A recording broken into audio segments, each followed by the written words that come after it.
So I am eternally grateful and thankful to my higher power God for my sobriety. So that's enough out of me, so thank you. Woo!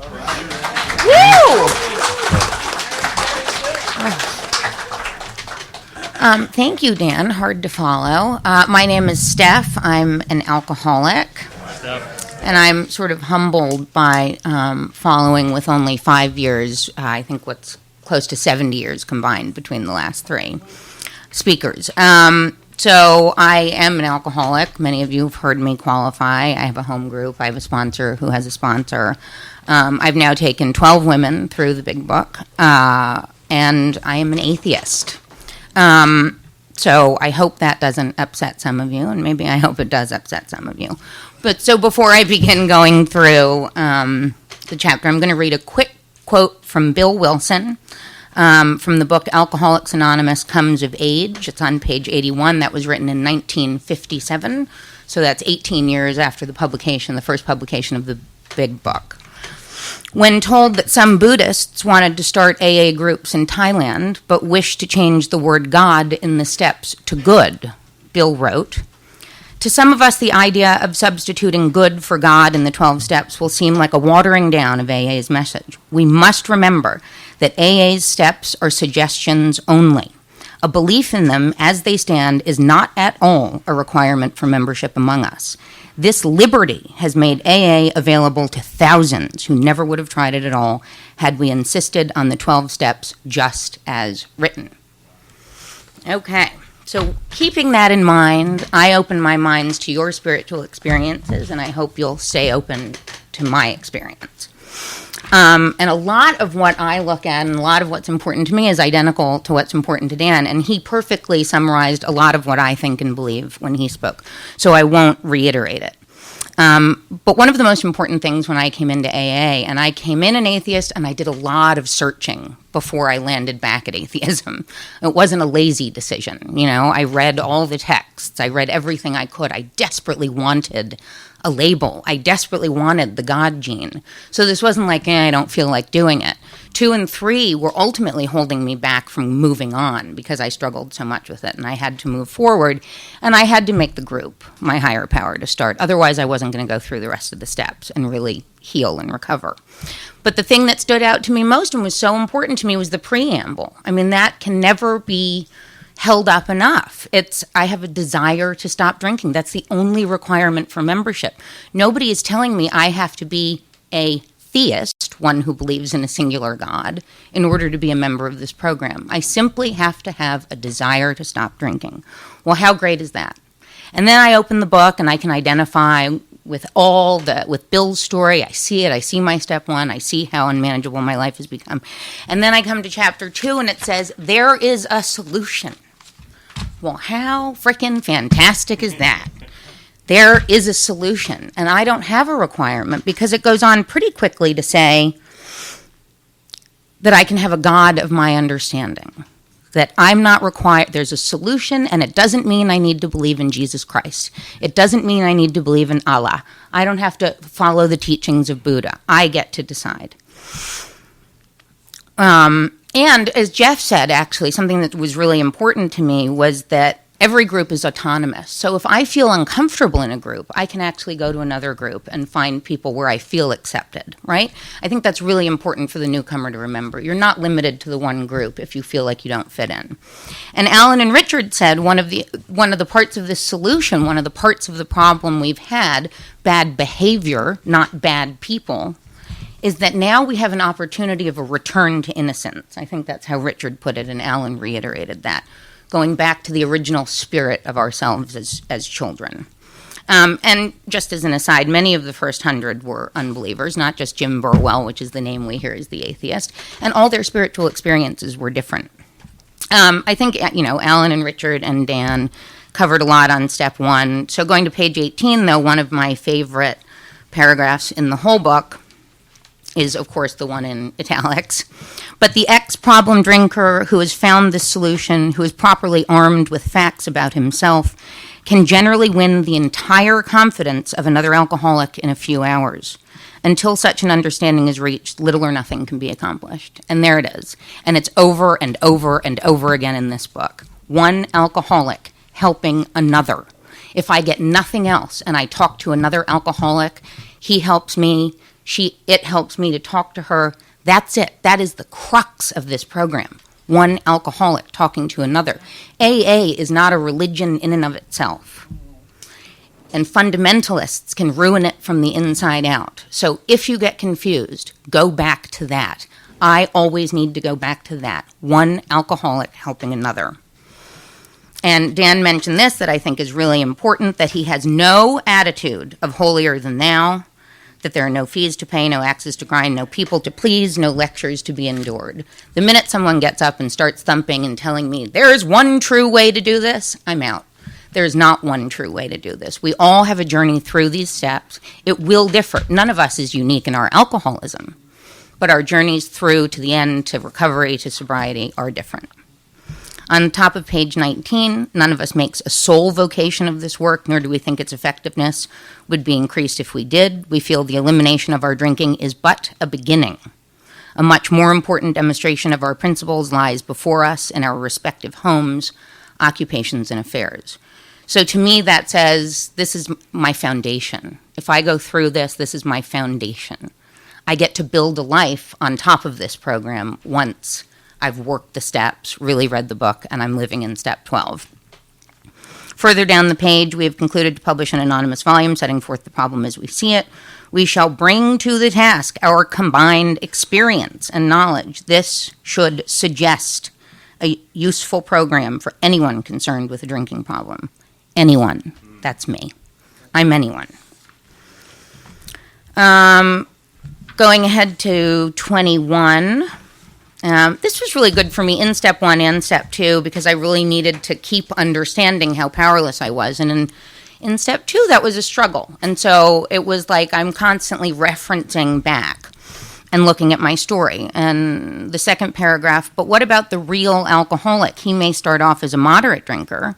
He may or may not become a continuous hard drinker, but at some stage of his drinking career, he begins to lose all control of his liquor consumption once he starts to drink.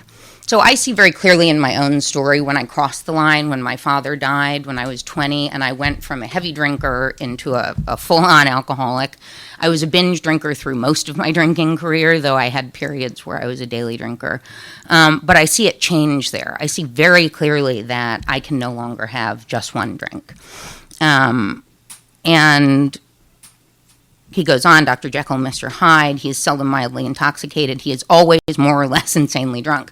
So I wasn't that every day, but I certainly was that. When I drank to medicate, I drank to oblivion. I didn't drink to be tipsy. Right, and so, I mean, I just highlight always the parts that are about that. Okay, so on 23, the top, therefore, setting the terrible cycle in motion, meaning I take the first drink. The main problem of the alcoholic centers in his mind rather than in his body. I call it a mental disorder. You all know Richard calls it a mental disorder, a disease of the mind. And in order to address it, I must first remove the thing that exacerbates my disease, which is now alcohol. Once for me it solved it, and now it's exacerbating it. So before I can let God in for many of you, or before I can clear my mind, I have to take that out. On 24, the fact is that most alcoholics, for reasons yet obscure, have lost the power of choice in drink. Our so-called willpower becomes practically non-existent. We are unable at certain times to bring into our consciousness without sufficient force the memory of the suffering and humiliation of even a week or a month ago. We are without defense against the first drink. So this is telling me, and this is step 2, this is willpower alone is not going to work. I cannot do this alone, and here you're coming into step 2. So if you don't call it God, I'm here to tell you that's okay. What I need to do in step 2 is I need to say I can't do it alone. Willpower alone will not do this. Self-knowledge alone will not do this. I knew I was really effed up when I'd been in therapy since I was 8 years old. Like, even my parents told me a lot. You are really effed up. Threats of, and insane asylums were there from 10 years old. And nothing was solving it. Therapy didn't solve it. Nothing solved it. It wasn't enough. I definitely needed more power. coming from outside of me. So for me, this was really where it started, just to say, I need help. I need help. I can't do this alone. And then on the next page, which is 27, there is a solution, as Dan said in the title of this chapter. Well, thank you, guacamole. I don't say God. I fill it in. Thank you, pig. Like, thank you. Thank you. There's a solution for, as we said before, anyone. But we saw that it really worked in others, and we had come to believe in the hopelessness and futility of life as we had been living it. When, therefore, we were approached by those in whom the problem had been solved, there was nothing left for us to pick up but the simple kit of spiritual tools. Spiritual tools. Not God, not religion. Spiritual power can come from whatever gives us peace, whatever gives us hope. That can be your cat, that can be the ocean. I don't really think it can be like a doorknob unless that really is your driving force of hope and help. But it can be kindness. It can be just taking that deep breath in and focusing on the people around you, giving back to this world, not just taking. So that's how I see a deep and effective spiritual experience. When I took the alcohol out, I could feel the good and the kindness in the world once again. I could steal from it and put it into me, and then I could give it back. Moving on. And, I want to say this clearly. God appears throughout. And when I first came in the first time before I relapsed, I went through the big book, and I was like, I'm going to cross out God wherever it appears. And, I was like an angry atheist, like they describe in We Agnostics. And you don't have to do that. Like, A, I think it's just a placeholder in many cases because a lot of these writers didn't believe in God. But B, why does it make you angry? This is working really well for some people. And so just fill it in with what works for you. If you want to, Bill said it himself. We need to grow as AA. We can't, I'm not saying change the wording of anything in the steps. We're not taking a vote in our group to reword it for the humanists, right? No, of course not. I don't want to change it. But I, in my mind, fill in what I need to, and I don't say God. I say good. I say kindness. I say love. So 26, we talk about one of the stories of someone for whom all of this was true. He had self-knowledge. He had willpower, Roland Hazard. He could not stay sober on his own. It was the Oxford group, which was the 6 absolutes, I think, and that was actually how he stayed sober his whole life, and that really worked for him. And so for a lot of us in this room, we're like, if you tell me I got to do 6 things perfectly no matter what, I can't do it. But we don't have a monopoly, right? And this is what worked for Roland Hazard. He found God there, and the strictness of it, so to speak, is what kept him sober. And then he brought Ebby Thatcher in, and Ebby Thatcher was the one who Bill spoke to across the table while he drank, and Ebby brought God to him in essence and got fed up with him and said, don't worry about the label, just make it a God of your understanding, right? And then Bill brings that to us. So if that's not synchronicity as they talk about it, whether you want to talk about synchronicity as something spiritual or supernatural or astrophysics, really, this is energy all working on the same wavelength at the same time. And that's science. I mean, that's real. We're all connected. Everything inanimate and animate is energy, all connected. And so these things are meeting on the same length of energy at the same time. If that's not synchronicity, then nothing is. On to page 27, Dan also mentioned this. Here and there, once in a while, alcoholics have had what are called vital spiritual experiences. They appear to be in the nature of huge emotional displacements and rearrangements. So he says, just above that, to me, these occurrences are phenomena. So for me, phenomena is a thing, but it doesn't mean anything supernatural, right? It's a fact that is observed whose cause is in question or a remarkable thing. Because something is in question, because you don't know something, doesn't mean that it's necessarily supernatural. For some people it is. That's the explanation they have, and I accept that. For me, it wasn't. Science is the explanation. I just don't know yet. That's all. just so those of you who may feel the way I feel a little bit better. So Dan covered page 28 perfectly. The only thing that always sticks out to me as we go through some of this is that this was written in 1939. So you can get up and, debate me all you want, but we have to remember context. We have to remember who's writing this. Predominantly white males in 1939. And as unbiased as they try to be, it's going to come through. It's going to come through. And so we don't need to reword it to bring new into it, to bring the female voice into it, to bring the context of time into it. At the top of page 29, further on, clear-cut directions are given showing how we recovered. Directions are important, they are clear, but they are not orders. Simply, this is what clearly worked for these people. And so they're going to give that to you. That's all that's happening. They're going to give you the suggestions that worked for them. When I think about step 2, I think about it as I came to believe that spiritual resources could restore me to sanity, made a decision to be open to spiritual energy. I committed myself to a program of action. So whether or not you pray, whatever your belief system is, right? This is a program of action, action, and more action. The Pope recently said, you pray for the hungry and then you feed them. That is how prayer works. You do not sit in church and pray for the hungry and then go eat your dinner. You sit in church and pray for the hungry and then you make your prayers reality. You bring them food. You feed them. More about alcoholism. Also fantastic. Dan did a huge amount of it. A lot of the beginning of it, in my opinion, is step 1. You can't unpickle a pickle, yada, yada, yada. I love the paragraph on page 31. Some of the methods we've tried, very identifiable to me. Drinking beer only, limiting the number of drinks, never drinking alone, never drinking in the morning, on and on and on. Agreeing to resign if ever drunk on the job. Every single one of those things is relatable probably to everybody in this room to some point. Lying to ourselves, right? Delusion. I don't have a problem. You can quickly diagnose yourself. We know that this is self-diagnosed. It is not up to me to tell you you're an alcoholic, whether or not I'm your sponsor or your friend. You have to come to this on your own to make a change. This has to be something you want. That is not to say everybody who wants it gets it. And then we go into the story of a man who quits drinking on his own, on willpower. He's got the drive to make money, to be successful. And it doesn't work for him. When he goes out, when he's in his 50s, he goes immediately back. As someone who relapsed, you go immediately back.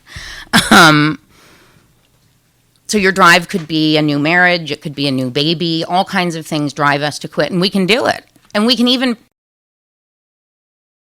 have sort of semi-happy lives, white-knuckling it. Some people are very extreme that's what it is. I'm not certain that's true for everybody. You really have the passion for your new baby to give him or her a good life.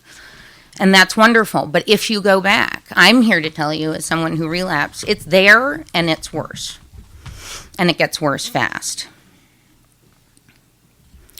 I think that's especially important for young people to remember. You can be a real alcoholic at any age. So if we go to the bottom of 33, to be gravely affected, one does not necessarily have to drink a long time nor take the quantities some of us have. When someone says, I drank longer than you've been alive, you can't be a real alcoholic, give them the finger and walk away. Going on to page 34. For those who are unable to drink moderately, the question is how to stop altogether. We're assuming, of course, that the reader desires to stop. Whether such a person can quit upon a non-spiritual basis depends upon the extent to which he has already lost the power to choose whether he will drink or not. So I had lost the power to choose once I took a drink. I had one drink, and I could literally feel the click inside me, and I was off. There was no stopping it. And that was halfway through the first, and I would down 2 or 3 in, 6 minutes. If I choose not to have the first drink, barring the God part of it, if I don't have the first one, right, I can't get drunk. If I don't have the first one a day at a time, my time builds up, my mind clears up, and I can start to let in other ideas. The possibility of change exists. For me, that doesn't have to come from a higher power. It does have to come from the people around me, right? I need to be willing to ask for help. And that is a very difficult thing to do and a very humbling thing to do. The story, we know the story, why he's going to the country to sell cars, I have no idea. Why he decides to go to a bar for lunch, I have no idea. Looks like there's a little lead up to putting the whiskey in the milk. Suddenly the thought crossed his mind. I'm not certain it was sudden. But they go on to say he had much knowledge about himself as an alcoholic. Oh, that self-knowledge. Never enough, right? I need people. I need people I can call and say, how do I do this? Help me. And I need to have faith that those women in the rooms who came before me aren't lying to me. They aren't saying, well, I did the steps and they really worked, but secretly they have miserable lives. I need to have faith in the people around me and to go to them. I love the jaywalker, but I'll skip it for now. I was as ridiculous as the jaywalker. It's absolutely my favorite part of the book because it so perfectly highlights how ridiculous. Again, we reiterate page 39, absolutely unable to stop drinking on the basis of self-knowledge. That's right. Willpower alone is not enough. You need others or you need a higher power, whatever works for you. On 41, the thought came to mind that it would be nice to have a couple of cocktails with dinner. That was all, nothing more. So for me, it wasn't so much that God would intervene. It was that a whole network of people intervened. When I was ready, when I was sick and tired of being sick and tired, and I knew that AA was here to help me, that was for me. God didn't intervene in my life. A sober alcoholic intervened in my life. And perhaps for her, God had brought her to me. And you really never can drink happily after AA. I'm here to tell you that. It's miserable the whole time. I'm going to wrap it up in just a minute.